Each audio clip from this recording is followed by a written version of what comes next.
어두운 인도의 거리, 은은한 불빛이 길을 비추고 있는 밤. 바로 그때 인도의 밤을 혼자 거닐던 미국인 미녀가 있습니다.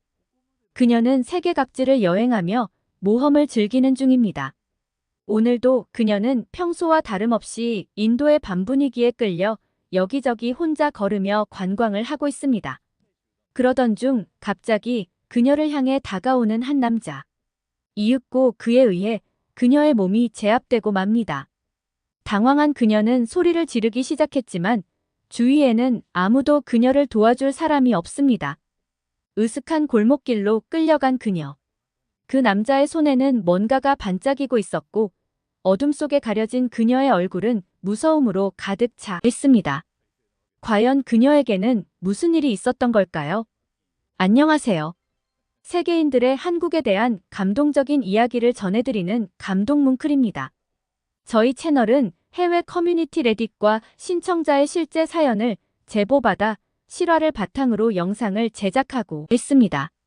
구독과 좋아요, 공유 알림 설정은 영상 제작에 큰 힘이 됩니다. 오늘의 이야기 지금 시작합니다.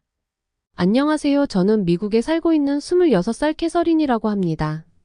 저는 현재 미국에서 아트 디렉터로 일하고 있습니다. 평소 예술, 문화를 좋아하는 부모님의 영향으로 저는 어릴 때 주말마다 미술관을 돌면서 예술의 아름다움을 배우고 세계 각지의 미술관을 여행하며 다양한 문화를 체험했습니다. 미술관에서 얻은 감동과 영감들이 저의 창의성과 비전을 키워주었습니다.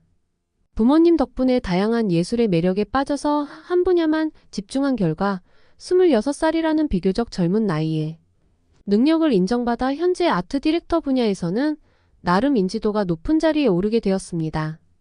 게다가 증권회사에서 중역으로 계시는 아버지와 외할아버지로부터 많은 유산을 상속받으신 어머니 덕에 집안도 남부럽지 않게 살고 있어서 항상 주위 사람들로부터 부러움을 받고 살고 있었습니다. 하지만 이런 저에게도 남모를 고민이 하나 있었습니다. 저는 언제나 마음이 뛰고 모든 것을 주고 싶을 만한 영화 같은 사랑을 꿈꿔왔습니다.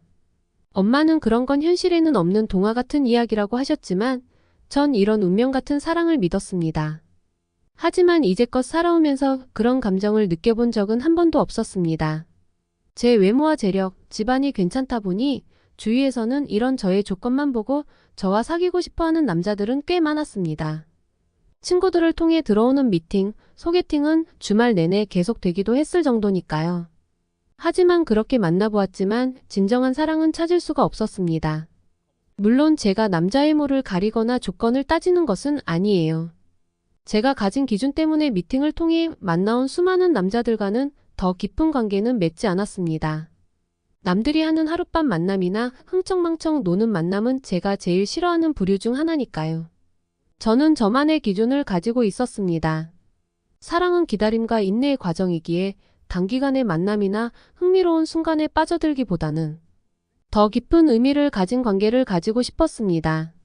그렇게 이제까지 만나지 못한 진정한 사랑이 어딘가에 기다리고 있다고 믿으면서 하루하루 진정한 사랑을 기다리고 있었습니다. 그렇게 많은 사람들을 만나면서 저는 점점 지쳐갔습니다. 미팅에 나오는 남자들은 각양각색이었습니다.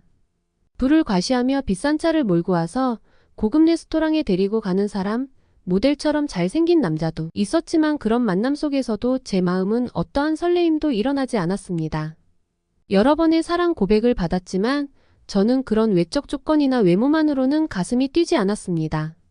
가끔 얘기가 잘 통하는 남자도 있었지만 친구 그 이상의 감정을 느끼지 못했습니다. 그렇게 의미 없는 만남들이 계속되던 어느 날 저는 진지하게 생각하게 되었습니다. 도대체 내가 진정으로 원하는 사랑이 뭘까? 제가 꿈꾸는 건 외면할 수 없는 진심 그리고 모든 것을 초월하는 사람과의 만남이라는 것을 알게 되었습니다. 재력이나 외모는 제게는 중요하지 않았습니다. 저는 조건에 얽매이지 않는 오직 사람과 사랑에 집중하는 관계를 원했습니다. 영화에서처럼 모든 것을 초월하는 마음에서 출발한 진정한 사랑을 찾고 싶었습니다. 그런 깊은 생각과 갈등 속에서 저는 어느새 저만의 기준을 찾게 되었습니다. 외적인 것들보다는 내면의 감동과 연결되는 사랑, 그것이 제가 진짜 꿈꾸는 사랑이었습니다. 너무 예측 가능한 삶에 지친 저는 어느 순간 제가 뭐가 잘못됐는지를 모르고 사는 느낌이 들었습니다. 그래서 안정된 삶에서 벗어나 여행을 통해 새로운 경험을 쌓아보자는 생각이 들었습니다. 그래서 회사에 휴직을 신청한 뒤 부모님께 이런 저의 고민을 털어놓고 여행을 떠나기로 결심했습니다. 그러나 부모님께서는 여자 혼자 여러 나라를 여행하는 것을 매우 위험한 일이라며 불안해하셨습니다. 그런 부모님을 몇 날 며칠 동안 설득하기 위해 노력했습니다. 그 과정은 힘들었지만 결국 부모님께서는 제 뜻을 허락해 주셨습니다. 부모님의 허락을 받고 저는 여행 계획을 세우기 시작했습니다. 우선 어느 나라를 갈지 결정해야 했습니다. 평소 다양한 미술 유적지에 관심을 가지고 있던 터라 수많은 종교적이고 역사적인 유적지를 보유한 인도로 떠나기로 결정했습니다. 책에서만 보던 벽화나 조각상들 그리고 인도의 다양한 미술 유적을 직접 눈으로 볼 생각을 하니 벌써부터 설레었습니다. 인터넷으로 알아보니 인도는 다양성이 풍부한 나라로 각 지역마다 치안 수준이 다르다고 했습니다. 그래서 다른 지역보다 상대적으로 치안이 잘 되어 있는 도시들 위주로 찾아보았습니다. 그렇게 제가 선택한 곳은 코치였습니다. 코치는 인도의 남서부에 위치한 도시인데 문화적으로 볼거리가 많으면서도 상대적으로 치안이 잘 된 도시 중 하나였습니다. 18세기 초기에 건설된 팔라카드 성 내부에는 역사적인 유물과 건축물이 보존이 잘 되어 있었습니다. 그리고 네덜란드 궁전으로도 알려진 마탄 체리 팰리스에서는 고전적 양식의 건축물을 감상할 수 있었습니다. 그렇게 고대 건축물을 감상하고 마탄 체리 지역에 위치한 주 타운으로 향했습니다. 다양한 상점, 예술 갤러리, 안티크 상점 등 정말 구경거리가 많았고 다양한 문화와 예술을 체험할 수 있었습니다. 거기에는 저 말고도 많은 여행객들이 있었습니다. 그렇게 사람 구경, 거리 구경을 하다 보니 어느덧 어둑어둑해졌습니다. 구경하느라 거의 아무것도 못 먹었던 저는 미리 알아둔 유명한 카페로 향했습니다. 미술 갤러리와 결합된 카페였는데 예술과 음식을 함께 즐길 수 있는 공간이라서 관광객들 사이에서 유명하더라고요. 거기서 예술품을 보며 간단히 식사를 하고 디저트까지 배불리 먹고 멋진 야경을 보고 있으니 갑자기 술이 한잔하고 싶어졌습니다. 그래서 근처 칵테일을 파는 곳으로 들어갔습니다. 평소 술을 잘 마시지는 못했지만 왠지 여행 온 기분을 내고 싶어서 한 잔 두 잔 마시기 시작했습니다. 그런데 그날따라 술이 이상하게 맛있게 느껴졌습니다. 몇 잔을 마셨는지 모를 정도로 마신 후 칵테일 바를 나와서 야경을 즐기며 호텔로 돌아가고 있었습니다. 길거리에는 꽤 많은 사람들이 돌아다니고 있었기에 그때까지만 해도 저에게 어떤 일이 생길 거라고는 생각조차 하지 못했습니다. 그렇게 약간의 취기를 느끼며 거리를 걸어가고 있었습니다. 그런데 갑자기 정면에서 웬 남자가 저를 향해 성큼성큼 다가오는 게 아니겠어요? 저는 취기에 잘못 받겠지 싶어서 그냥 지나가려고 하는데 제 앞까지 온 그 남자는 갑자기 제 팔을 확 낚아채더니 제 허리를 끌어당겼어요. 정말 순식간에 벌어진 일이라 너무 놀라고 무서워서 처음에는 비명조차 나오지 않았어요. 곧 정신을 차리고 비명을 지르고 저항했어요. 주변 사람들에게 도와달라고 외쳤지만 누구 하나 선뜻 나서지 않고 그냥 무관심하게 쳐다보기만 했어요. 저는 혼신의 힘을 다해서 그 남자에게서 빠져나오려고 했지만 꿈쩍조차 할 수 없었어요. 그렇게 울며 소리를 치고 발버둥을 치며 저는 점점 정신을 잃어갔습니다. 지나가는 사람에게 도와달라며 간절히 외쳐봐도 돌아오는 건 무관심한 눈빛뿐이었습니다. 저는 그 순간 너무 무섭고 고향에 계시는 부모님 생각이 나면서 하염없이 눈물만 계속 흘렸습니다. 그렇게 계속 살려달라고 소리를 지르는데 몇 명의 남자 일행이 저에게 다가왔습니다. 그래서 저는 이제 살았다라고 생각했는데 그건 제 착각이었어요. 그 남자들은 처음 저를 잡은 남자와 같은 일행들이었고 우르르 저에게 더 다가오더니 양쪽에서 제 팔을 잡았습니다.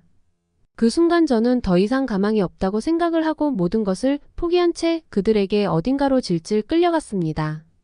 남자들에게 양쪽 팔과 몸을 제압당한 채 어두컴컴한 골목 안으로 끌려 들어갈 때쯤 저는 죽음까지 생각했습니다. 그런데 순간 그 남자들 뒤편으로 지나가던 흰옷을 입은 어떤 남자가 납치범들에게 뭐라고 말을 하더라고요. 그 순간 저는 마지막 희망을 가지고 있는 힘껏 헬프미라고 외쳤습니다. 그러자 그 남자는 저를 바라봤고 일행들과 잠깐 대화를 나눈 뒤 제 쪽으로 다가왔습니다. 그러더니 납치범들에게 뭐라고 말을 하자 납치범들의 인상이 싸늘하게 바뀌더니 그 남자를 둘러싸고 그 남자에게 소리를 지르더니 주먹질을 하기 시작했습니다. 그 남자는 180 정도 큰 키에 날렵한 몸매를 가지고 있었습니다. 납치범들이 주먹을 휘두르고 무기를 사용하여 그 남자를 제압하려고 했지만 그 남자는 상대의 공격을 잽싸게 피하면서 맨주먹과 발만 사용하여 순식간에 납치범들을 제압했습니다. 그러고는 저에게 어서 이곳을 벗어나야 한다며 저를 붙잡고 일으켜줬습니다.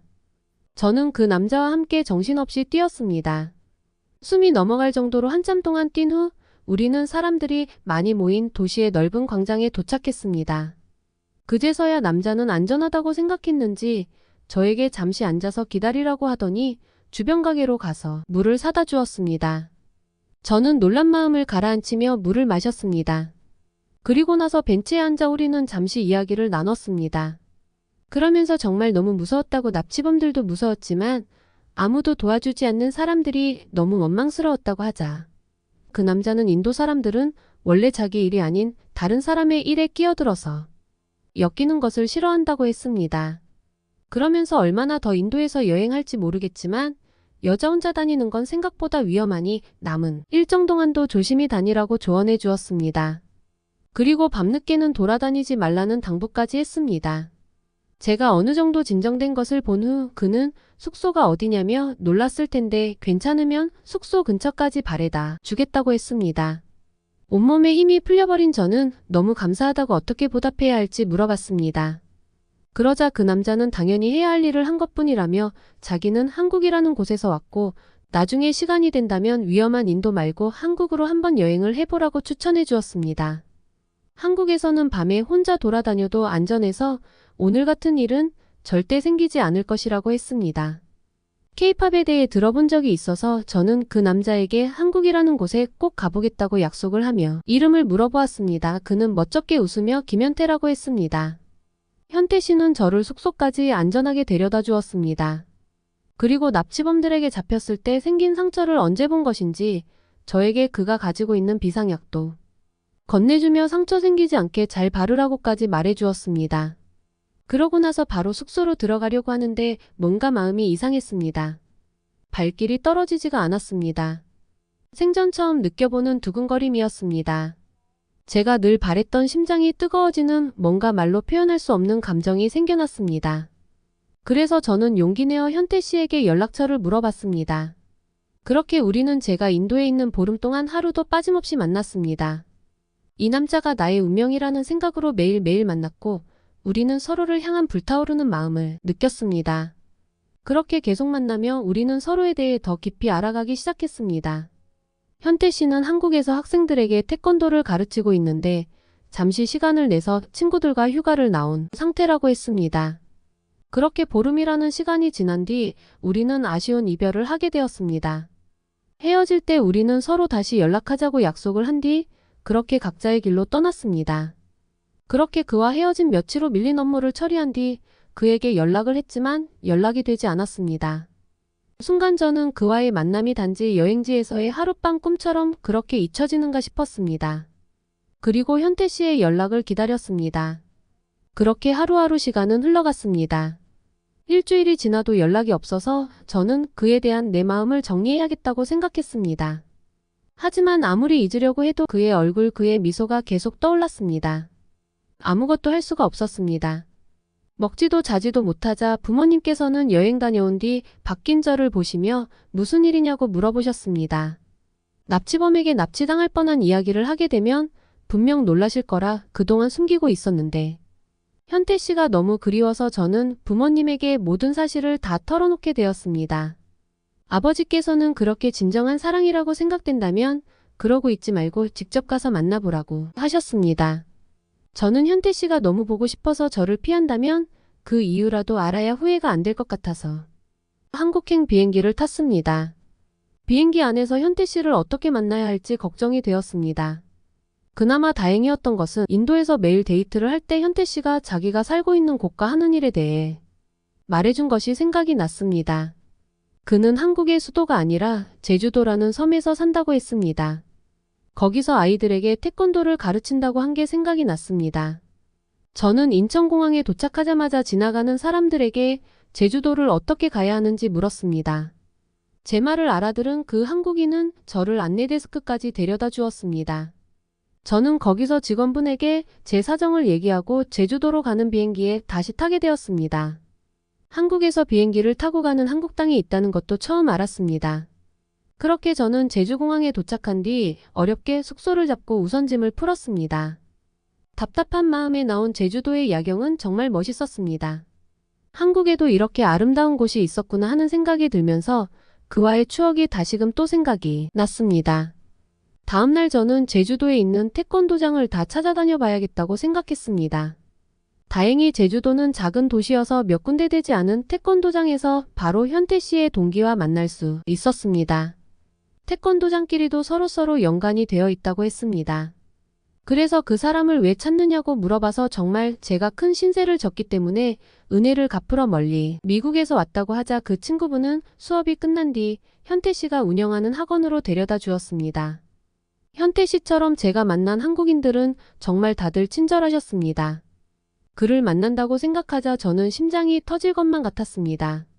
왜 연락을 안 한 건지 내 연락을 피한 건지 정말 수백 가지 생각이 들었습니다. 저는 너무 보고 싶기도 하고 또 현태 씨가 나를 피한 이유와 마주하기가 두렵기도 해서 체육관 문 앞에서 한참을 망설였습니다. 마음을 다잡고 학원문을 열고 들어서자 현태 씨는 저를 알아보며 놀란 듯한 눈으로 저를 쳐다봤습니다. 저는 그에게 인도에서 헤어진 후 하루도 잊은 적이 없다고 왜 내 연락을 받지 않았냐고 물었습니다. 그러자 현태 씨는 저를 꼭 안아주며 자기도 인도에서 헤어진 이후로 저를 한 번도 잊은 적이 없다고 했습니다. 그러면서 너무 보고 싶었다고 말했습니다. 저는 왜 제 연락을 받지 않은 거냐며 묻자 현태 씨는 인도에서 한국으로 오는 도중 휴대폰을 도난당했다고 했습니다. 그렇게 휴대폰을 분실한 상태로 제 연락처를 알 수가 없었고 엎친 데 덮친 격으로 고향에 돌아온 뒤 홀어머니께서 건강이 갑자기 안 좋아지셔서 병원 다니며 어머님 병간호와 학원 일을 동시에 하느라 너무 경황이 없었다고 했습니다. 그러면서도 마음속에서는 항상 제가 그리워서 언젠가 다시 연락을 해야지라고 생각을 하고 있었다고 했습니다. 그러면서 한편으로는 미국에서 잘 나가는 집안에 직장도 좋은 제가 그냥 인도에서 순간 감정에 흔들려서 그렇게 사랑에 빠지고 다시 미국으로 돌아가면 자기 같은 별 볼 일 없는 남자는 그냥 잊어버렸을 거라고 생각을 했다고 했습니다. 저는 현태 씨는 제 인생에서 처음 만난 진정한 사랑이라고 다시는 헤어지기 싫다고 말하며 먼저 고백을 했습니다. 그렇게 저의 고백으로 우리는 다시 만나게 되었고 지금은 제주도와 미국을 오가며 예쁜 사랑을 하고 있습니다. 한국과 미국을 오가며 연애하는 너무 시간이 아까워서 저는 지금 한국에서의 미래를 계획하고 있어요. 현태 씨 어머님께서 다행히 건강을 회복하셔서 다음 달쯤 저희 부모님께서 제주도로 오시기로 하셨어요. 어서 현태 씨와 결혼하여 예쁜 아기도 낳고 행복한 가정을 꾸리고 싶어요. 제가 평생 꿈꾸던 사랑하는 사람과 예쁜 아기 그렇게 화목한 가정을 이룰 거예요. 이곳 제주도의 밤은 정말 아름다워요. 마치 한 폭의 그림을 보는 것 같거든요. 현태 씨와 가끔 인도에서의 일을 얘기하곤 합니다. 그때 우리가 만나지 않았다면 지금 우리는 어떻게 살고 있을까 하면서요. 가끔 요새도 밤 늦게 다니지 말라고 잔소리를 하지만 그래도 제겐 평생 제 옆을 지켜줄 이 남자가 있으니 너무 든든해요. 제 이야기는 여기까지입니다. 오늘의 사연 어떠셨나요? 오늘 이야기가 좋으셨다면 구독과 좋아요 눌러주시고 주변의 많은 분들에게 공유해주세요. 사연자분에게 응원과 격려의 말씀들을 댓글로 남겨주세요. 감동 뭉클에서는 여러분의 마음들을 모아 사연자분들에게 전달해드리고 있습니다. 감동적이거나 재미있는 실제 사연들을 제보받고 있으니 소개해주고 싶은 사연이 있으시면 위 메일로 제보해주시기 바랍니다. 오늘도 여러분의 하루에 작은 즐거움이라도 되었기를 바라며 지금까지 감동 뭉클이었습니다. 구독과 좋아요는 영상 제작에 큰 힘이 됩니다. 끝까지 시청해주셔서 감사합니다. 다음에 더 좋은 영상으로 찾아뵙겠습니다.